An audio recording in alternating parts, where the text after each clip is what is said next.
Rise of machines, the fear of what's happening with machines. Wikipedia describes a machine as a tool that consists of one or more parts, using energy to achieve its goal and transforming the direction or magnitude of a force. We consider machines to be our slave, our servant, possibly an enabler, a vehicle or a threat even. Some of the media presentations, some of the media images I'm about to show you really point to a threat. Machines can be information manipulators, a thinker, and machines nowadays, like it or not, are always on. Apart from this one. Oh.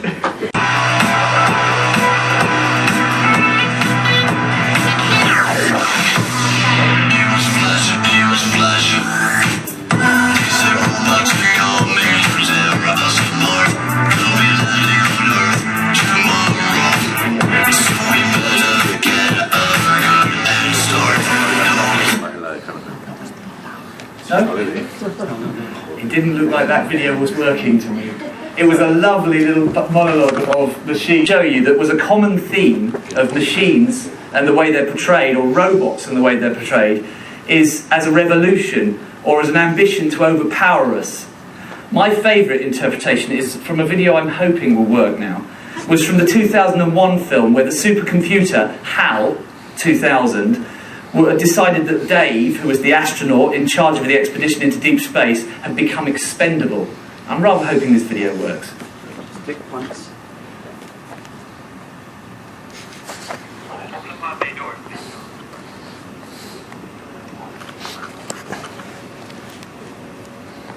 Hello, Hal, do you read me? Hello, Hal, do you read me? You read me, Hal? You read me, Hal? Hello, Hal, do you read me? Hello, Hal, do you read me? Do you read me, Hal? Affirmative, Dave. I read you. Open the pod bay doors, Hal. I'm sorry, Dave.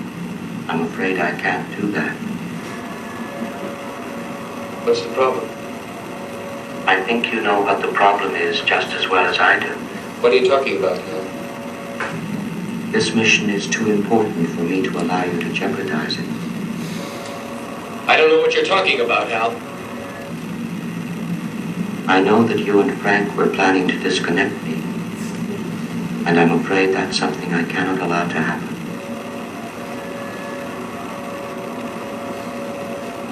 Where the hell did you get that idea, Hal? Dave, although you took very thorough precautions in the pod against my hearing you, I could see your lips move.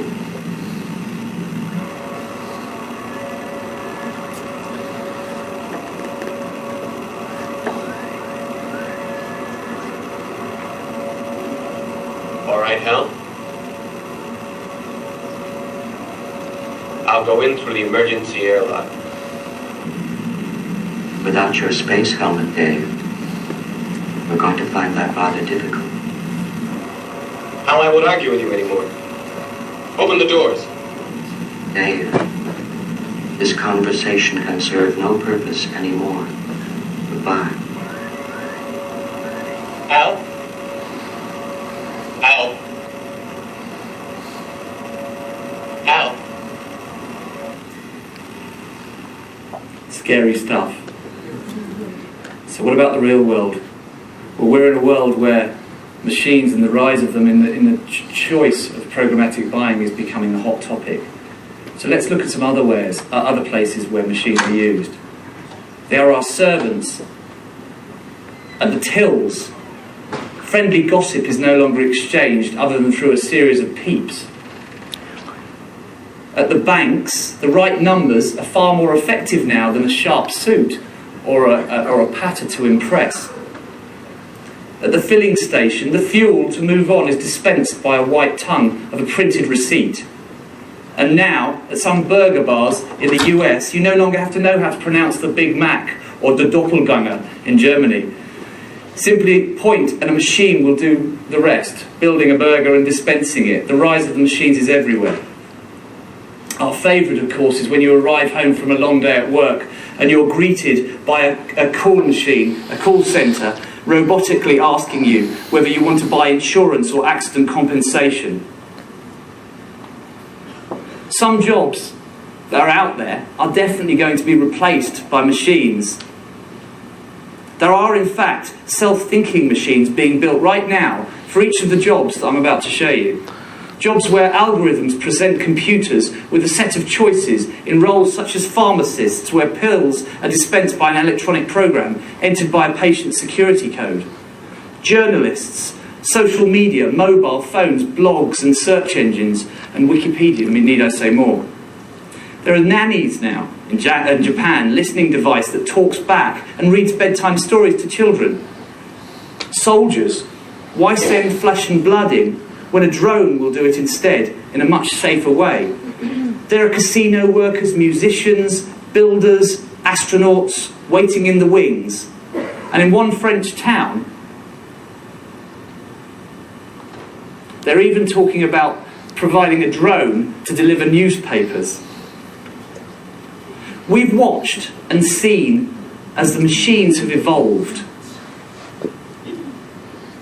Herb Simon, who was a respected American scientist, said, "It's not my aim to surprise or shock you, but there are now in the world, machines that can think, that can learn, and that can create.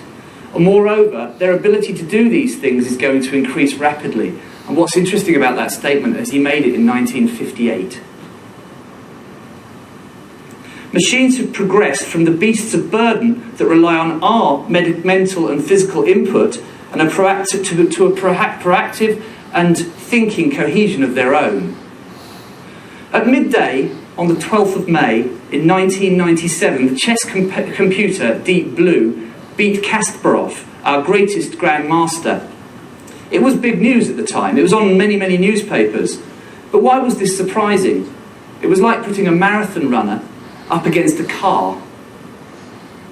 The wetware, us, humans, and now the muscle in some terms, and the hardware, what we consider to be the computers, are actually the automated thinkers. Take this shelf stacking in Japan. The shelf actually comes up to the factory worker and a laser light highlights the product that they need to pack, and the human is simply the arm and the eye.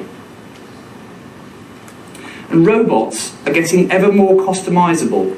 Some can reach now into areas where earthquakes have taken place, areas that are inaccessible to humans. There's a snake-like robot here that can enter tight spaces, use a camera to survey what's happening inside collapsed buildings. Man equaling smart and machine equaling muscle is no longer the case, as I say. But it's no longer so simple as this. Machines are now able to do things that we simply can't do. They can make decisions before we've even thought of the question. A good example is the Mars rover. Machines going to places that we can't and reporting back to us on what they find and making decisions whilst they're out there. We now work in many fields where machines do the thinking. Check out this advert for General Electric that I hope will work. This is aimed at the overview of this is that there is an agent of good medical hardware with software that analyses data and assesses patient needs and then joins up resources and therefore cuts waiting times.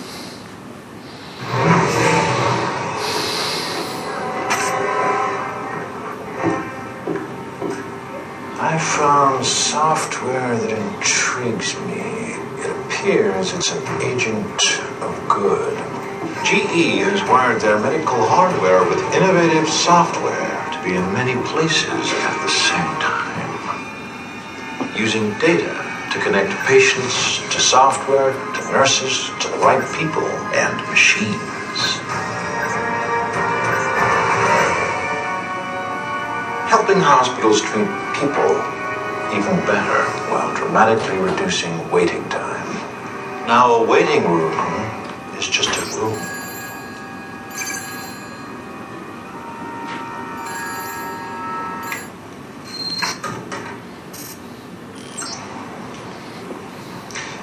Red or blue?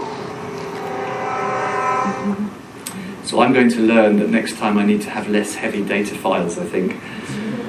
So another place where predictive technology is being used right now is in the US, where the police are actually using the data analytics of machines and computers to work out where a crime is likely to happen. The University of Michigan highlights the potential for tracking these problems like crime and areas where there are going to be problems and send police to it, therefore effectively treating the disease instead of the symptoms. And there's real progress being made there. So Rocket Fuel, the company that I run in Europe, our stance is to let technology weigh in. We've built a technology to work in the real-time advertising buying space that makes decisions for us. We have a number of people who sell that technology and talk to our clients and manage and account manage. But essentially, it's a press-button technology. The machines make the decisions about where and when to buy.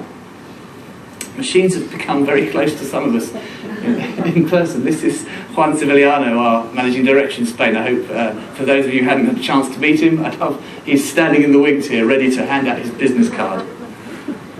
So let's go back to the Mars rover for a moment. Our founder, the CEO of Rocket Fuel, actually used to be a NASA employee. He had a PhD in artificial intelligence and he was writing software for the Mars rover robot. He was employed in the advertising industry in 2003 by Yahoo, who brought him in to build in behavioural intelligence into how they buy advertising. So the Mars rover is designed to scale the harsh Martian landscape by itself and look for water. It can follow general instructions, but it takes 14 minutes for these general instructions to arrive. So it needs a lot of intelligence to deal with the rocks and the ruptures and the ravines that it encounters, and it needs to make decisions about what to do on its own.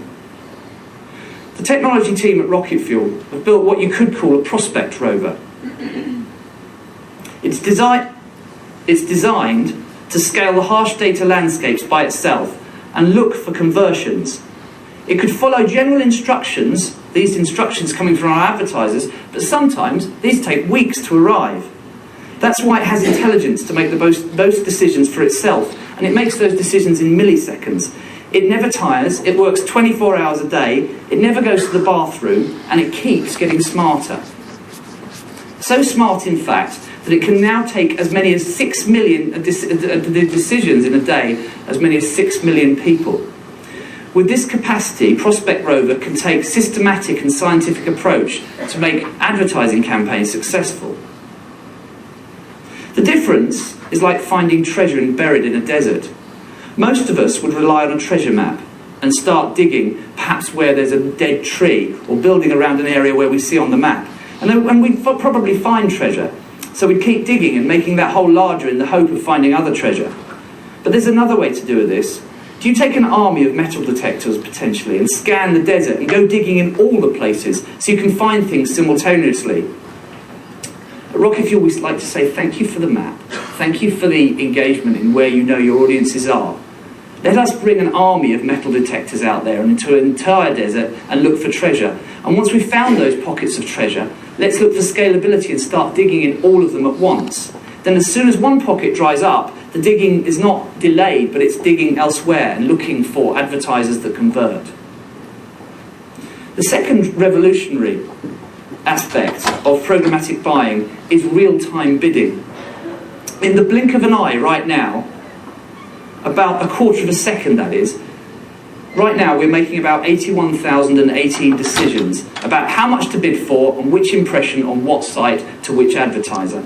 And that translates right now into 38 biddable impressions per day, making sense of them, scoring them and deciding whether to bid against them. But how much data is that? There's a lot of data out there, and one of the challenges in an evolving market like ours is to describe what we're looking at here. So, if you look at the explosion of consumer data, Facebook creates about 1 trillion likes a year. Google searches about 2.2 trillion. In the Texas desert, which is obviously where this slide was written in the US, but they were looking at an estimated 2.8 trillion grains of sand. Rocket Fuel at the moment are able to study 3.5 quadrillion pieces of consumer data that have been stored over the last 5 years to make decisions about where to buy an advert. Here's an example of where that can find its use. This is a set of psychographics or elements that are open to purchase in the exchange space. This is actually the Nexus platform. As you can see, you've got 2 genders, 18 age buckets, you've got a number of different interest categories and biographical profiles. But when you calculate choosing one of those associated with another and making combinations, it becomes a combinational experiment that is just impossible to be done by humans. And yet that's what's happening today. Strong analysts are making decisions about where and when to buy and at what moment to do so. And they're competing with machines. Here's a difference that shows, I think, literally how it was working in the third quarter of last year. Sorry, of this year. We looked at around 30 million impressions in the open bid sample against one of the exchanges and a set of pricing increments. And what you can see is there are spikes there, and those spikes indicate that actually we're bidding against human beings. When you contrast that over the same period with what rocket fuel's bid landscape looks like, you'll note that it's a relatively smooth line, save for a handful of spikes. Those spikes come from human testing that's built into the system before artificial intelligence takes control and learns how to bid. So we bid around the spikes and avoid the high costs associated with those. In this way, rocket fuel's bidding precisely on the right person at the right time and the right place. And the difference can be seen as relatively dramatic. Let's face it, we also take out the part of jobs at agencies that sometimes don't actually generate the greatest reward. Data crushing and rate negotiating with individual sites and the constant ROI checking can be changed to free up time for more creative aspects of one-to-one marketing, such as the actual message itself, the creative associated with that, the data that's spit out on the back of a campaign. Smarter business decisions will be allowed at the marketing level, allowing proper account management, budgetary review, and creative messaging to really make the impact where it counts. We're utilising rocket fuel technology and companies like ourselves to get rid of mundane tasks, always be on, and actually replace some of the areas where potentially there are human confusions. We put service and listening at the heart of what we do, and we act. Oh dear. Yeah, looking back on that one, maybe not so. We put service at the heart of what we do, and we run much like a publisher would have done in the past, and we put the feedback from our customers at the top of our game. We have to be able to provide a level of service that goes with that. So it's really important that we appreciate it's not just machines, that it's people who get service back, and we take feedback very seriously. And launching in the Spanish market, we're very keen to work with advertisers and agencies to show what we can do, but also to gather feedback about whether our service levels are what you expect and what we do. So there's the pitch. So here's the Spanish team I'd like to introduce you to. Hopefully some of you can I know this is beginning to be a pitch, isn't it? So this is, I'm sure they'll be reaching out to some of you after today. So as we get ever closer to the ideal of machine and algorithmic learning working in harmony with us, this Christmas at Rocket Fuel Spain, we're expecting our first Rocket Fuel Mars rover. Thank you very much.